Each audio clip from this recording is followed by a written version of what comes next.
അയ്യോൾ നമ്മൾ ഉണ്ടാക്കാൻ പോകുന്ന ബ്രെഡ് വെച്ചിട്ട് വളരെ ഈസി ആയിട്ട് ഉണ്ടാക്കാൻ പറ്റിയൊരു ഗുലാബ് ജാമാണ്.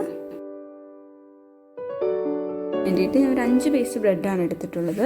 ഏറ്റവും സോഫ്റ്റ് ആയിട്ടുള്ള ബ്രെഡ് കിട്ടുവാണെങ്കിൽ അത് യൂസ് ചെയ്യുന്നതാണ് ഏറ്റവും നല്ലത്. എന്നിട്ട് അതിൻ്റെ സൈഡിലുള്ള ബ്രൗൺ പോർഷനൊക്കെ ഒരു കത്തി വെച്ച് റിമൂവ് ചെയ്ത് കളയാം. അതിനുശേഷം അതൊരു മിക്സിയുടെ ജാറിലേക്ക് ഇട്ട് ജസ്റ്റ് ഒന്ന് ചെറുതായിട്ട് പൊടിക്കുക. എന്നിട്ട് അതൊരു ബൗളിലേക്ക് ഇട്ടിട്ട് ചെറു ചൂടുള്ള പാലും കുറേശ്ശായിട്ട് ഒഴിച്ചു കൊടുത്ത് പുട്ടിന് നനച്ചെടുക്കുന്ന പോലെ നനച്ചെടുക്കാം.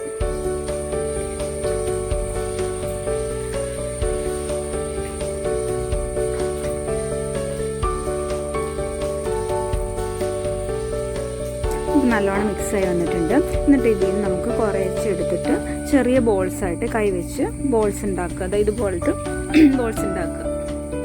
ഇത് 6 ബോൾസ് കിട്ടിയിട്ടുണ്ട്. ഇനി നമുക്ക് ഇതൊന്ന് എണ്ണയിലിട്ട് ഫ്രൈ ചെയ്തെടുക്കാം. അതിന് വേണ്ടിയിട്ട് എണ്ണ ചൂടാക്കിയിട്ട് ഒരു മീഡിയം ഫ്ലെയിമിൽ വയ്ക്കുക. എന്നിട്ട് ഇത് ഓരോന്നായിട്ട് ഇട്ട് കൊടുക്കുക. എപ്പോഴും ഓർക്കണം, നമ്മൾ ഫ്ലെയിം കൂട്ടി വെക്കരുത്. അപ്പോൾ ഇതിൻ്റെ പുറം മാത്രമേ വേവുള്ളൂ. മീഡിയം ഫ്ലെയിമിലിട്ട് അങ്ങോട്ടും ഇങ്ങോട്ടും മറിച്ച് കൊടുത്ത് നമുക്ക് ഫ്രൈ ചെയ്തെടുക്കാം. അപ്പോൾ അതിൻ്റെ ഉള്ളും കൂടെയും കൂടി നല്ലോണം വെന്ത് വന്നോളും.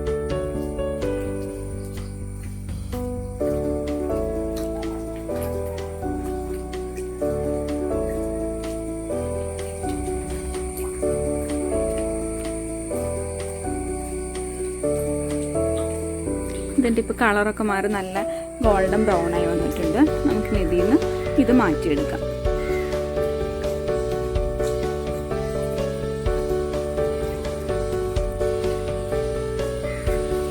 ഇതിന് വേണ്ടിയിട്ടുള്ള പാന് റെഡിയാക്കാം. അതിന് വേണ്ടിയിട്ട് ഒരു പാത്രത്തിലേക്ക് 1 ഗ്ലാസ് വെള്ളവും 1 ഗ്ലാസ് പഞ്ചസാരയും കൂടെ ഇട്ട് നല്ലോണം ഒന്ന് തിളപ്പിച്ചെടുക്കുക.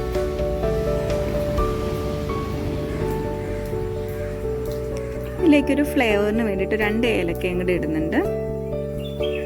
എന്നിട്ട് നല്ലോണം തിളപ്പിക്കുക. അത് തിളച്ചതിന് ശേഷം ഒരു 2 മിനിറ്റ് ഒന്നുകൂടെ തിളപ്പിക്കുക. ഇതൊരു 1 നൂൽ 2 നൂൽ ആ ഒരു പരുവത്തിലൊന്നും ആവണ്ട. തിളപ്പിച്ചതിന് ശേഷം 2 മിനിറ്റോളം തിളപ്പിക്കുമ്പോഴത്തേനും റെഡി ആയിട്ടുണ്ടാവും. എന്നിട്ട് നമ്മൾ ഈ തിളപ്പിച്ച് വെച്ചിരിക്കുന്ന പാനി ഒരു പാത്രത്തിലേക്ക് ഇട്ടിട്ട് അതിലേക്ക് ആദ്യം തയ്യാറാക്കി വെച്ചിരിക്കുന്ന ബോൾസും കൂടെ ഇട്ട് ഒരു അരമണിക്കൂർ മൂടി വയ്ക്കുക. അരമണിക്കൂർ കഴിയുമ്പോഴത്തേക്കും നമ്മുടെ ഗുലാബ് ജാം റെഡി ആയിട്ടുണ്ടാകും.